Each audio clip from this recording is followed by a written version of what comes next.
Now straight to Arakan. It has been taken over by, in fact, one small interjection before that. I see a very interesting design, whether it is Bangladesh, whether it is Syria, and whether it is Arakan. A very quick sweep and the establishment is gone. Is this kind of a new regime change, quote unquote, formula? See, what we saw in Bangladesh and Syria was, to my mind, quite similar. You saw established But regime we also crumble. saw that in Afghanistan. Yeah, absolutely right. Absolutely right. Absolutely right. These three Western machinations were seen very clearly, where Western agenda actually toppled established secular regimes to usher in closeted Islamists or closeted radical elements to bring them to power. But in Afghanistan, they became the victim of it. See, they will become a victim everywhere. You mark my words, take a few years, they'll, even in Bangladesh and Syria, if the regime sustains, they will become victim, because these are nothing but hardcore jihadi terrorists who have actually come to power. As far as Syria is concerned, Bangladesh, fortunately, the nationalists are still fighting. There is a fighting chance that we may be able to redeem the situation.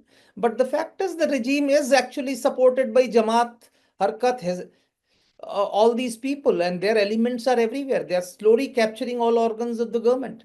Fortunately, army is still a divided, ideologically divided army, but still maintaining a little distance.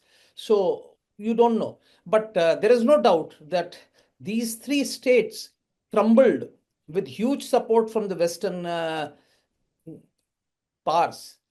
I don't think so. It would be prudent to put it in the same genre as far as Rakhine state is concerned, because the war has been going on for a very, very long time. Let's be very clear.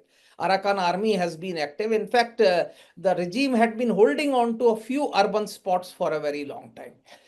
Of course, in that area, the another interesting development is the third force, which is the Rohingyas, which have a position, and that's the issue which is. And from our point of view, Rakhine State is very, very important, because our Kaladan multimodal project, etc., all transit through this, and actually all our future planning is dependent to a very great extent on these communication projects, which we were hoping will succeed and emerge as very, very successful tools of cooperation between the two countries. Sir, you have hit the nail. Rakhine State is very important to us from the perspective of Rohingya, and some reports say there are 11 Rohingya rebel groups. And there have been people had been pushed from this side, or very armed militants went in and they took care of certain things over there, etc., etc. So how do you see, and these groups are currently controlling a couple of dots in the Rakhine map. So how do you see this situation evolving? If can it and if it remains disturbed, it will be a source of arms and a lot of other things which will finally affect us. See, there is no doubt that some of the Rohingya groups are very closely aligned with jihadi organizations. They have been infiltrated with jihadi ideologies. So we have to tackle them.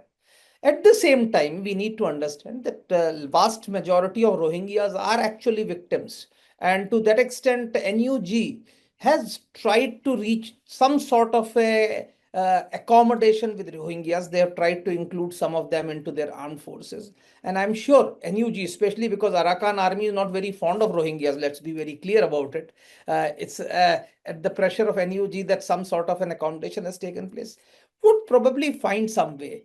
As far as these jihadi elements are concerned, I think we will have to collaborate with the Arakan Army to actually eliminate these jihadist dots which exist on the map, because these people who are influenced by Al-Qaeda or Islamic State ideology will prove to be a very, very major source of threat to Indian security if they are allowed to thrive and prosper. Of course, this is all dependent on what happens in Bangladesh, because if huge Bangladesh becomes an Al Qaeda Islamic State supported hub, then I think these dots would probably become immaterial as far as our security is concerned. We will have a bigger security threat next door.